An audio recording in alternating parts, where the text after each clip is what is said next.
Welcome to the Leaders Insights podcast. Today's episode, the 95-5 rule, why most of your market isn't listening right now. 95% of your buyers aren't listening to a word you're saying right now. That's the claim making the rounds this week, and it's built on work from the LinkedIn B2B Institute, LinkedIn's own research arm, with Professor John Dawes at the Ehrenberg Bass Institute in Australia. Explain why I should believe a number that convenient. Because it's not convenient, it's inconvenient. It tells you most of your ad budget is aimed at people who physically cannot buy. Dawes looked at purchase cycles.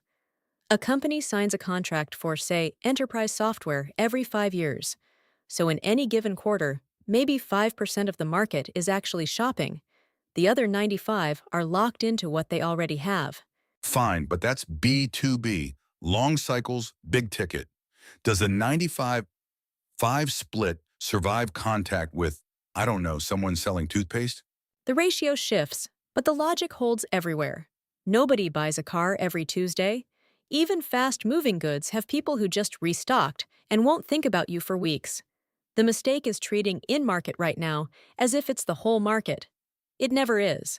So the performance marketing crowd, the spend a dollar, measure a click, prove the sale people, they've been chasing a puddle and calling it the ocean. They've been fishing in the 5% and congratulating themselves on the catch. And it works, short term.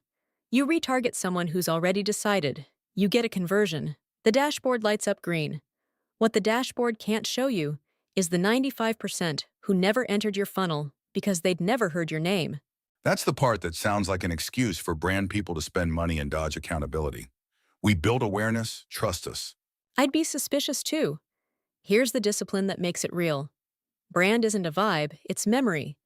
The job is to get your brand linked to a buying situation before the buyer is ready.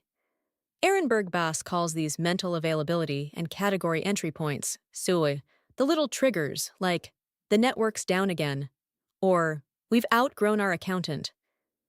You want your name to surface the instant that thought fires. Give me a company that actually does this instead of a theory. Snowflake, the data warehousing firm. For years, they ran broad, almost wasteful-looking brand campaigns, billboards, sponsorships, aimed at engineers who weren't buying anything that week. Cost a fortune, no direct attribution. But when those companies finally hit the 5% window, Snowflake was already the default thought. Their multi-year revenue growth wasn't an accident. It was the 95% paying off later. Convenient story, though. How do I know it was the brand spend and not the product? You don't get certainty, you get correlation and a mechanism that makes sense. Contrast it with the companies that cut brand to zero in a downturn, and plenty did in 2023. Le Bonnet and Peter Field, the marketing effectiveness researchers, tracked this. Firms that went all performance saw short-term efficiency and then a slow bleed as their pipeline dried up. The demand you didn't seed 2 years ago doesn't show up today. So the CFO who says brand is a cost we cut first is optimizing the company to death. Politely, yes. They're harvesting a field nobody's replanting. The Bonnet and Field split most people quote is roughly 60% brand, 40% activation over the long run. And that's from ad industry data, so read it as directional, not gospel. But the direction is clear: starve brand. And in 2 years, your performance ads get more expensive because you're a stranger bidding against people who aren't.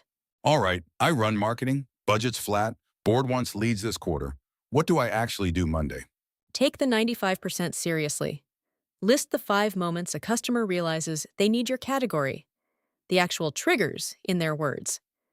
Then check whether your brand shows up in any of them. If it doesn't, that's your gap, and no amount of retargeting the 5% fixes it. Plant the field before you need the harvest. And stop measuring the seed like it's the crop. That's your 5. The full CMO track, structured, no fluff, is at mba-training.com.